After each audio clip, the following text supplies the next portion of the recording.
Hey guys, something interesting happened I want to talk about. So it's been in like an hour. I'm waiting for the ramp to unload, and for some reason or another, the vans are not, moving. So I had to get out of the car, go inside, ask them to move because it's just sitting there empty and no one's doing anything. And eventually they moved, right? So it's my turn and I'm backing up with, I had rented a U-Haul. It's a 10-footer U-Haul.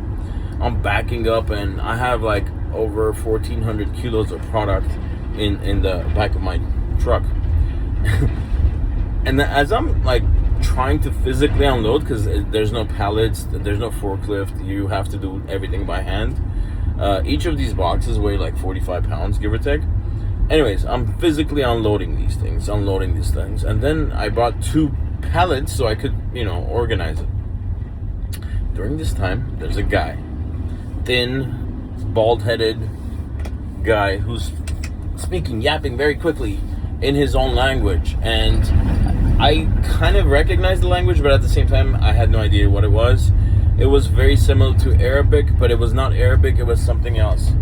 And because of the buildup of annoyances in all aspects of what's going on, I kind of asked him, I'm like, is there a way you could move? Because he was not just talking to me, he was talking on his Bluetooth, and he was very loud. Like, you could hear everything. You know how some people have their speakers on, but this guy just had his Bluetooth on, but he was talking loud, and he was walking around. And imagine me, I'm trying to unload these heavy boxes, and he's walking between me and the box and the pallets, and then he stands next to me, and he's like, it's annoying, right? So I said, is there a way you could go talk somewhere else?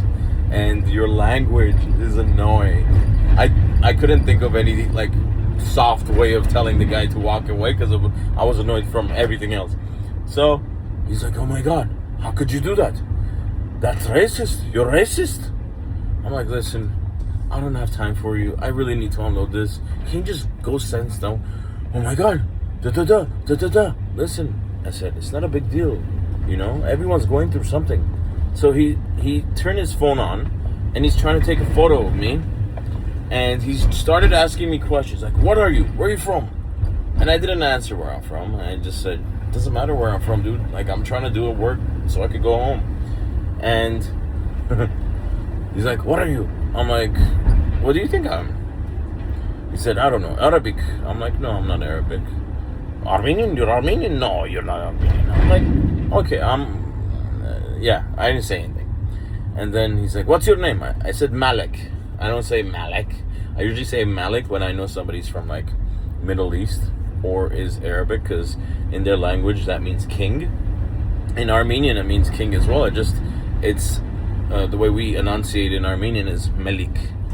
So after I said my name, he kind of relaxed a little bit, even though he didn't know what I was, and he was still ferociously talking to the Bluetooth guy or whoever it is. After about like 5 minutes, he got annoyed, started taking videos of me, taking photos. Where are you from? This, everything settled, and I'm like, dude, I just need to unload. You're in my way. Don't you understand?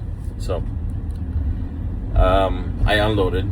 I went inside, gave my documents, waited for the guy to do his job.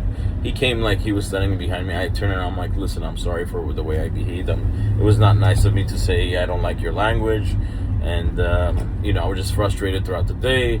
He's like, it's okay, but then he got annoyed because I said I don't like your language. He took it that personally, and I understand. It's not the right thing for me to say. But eventually I got his phone number, and we exchanged information, and we both apologized, and then I got his phone number and I texted him. This is Malik, the guy who said he doesn't like your language so you can move away.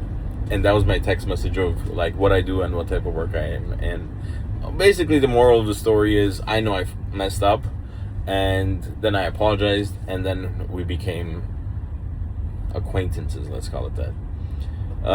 You live, you learn, experiences, people.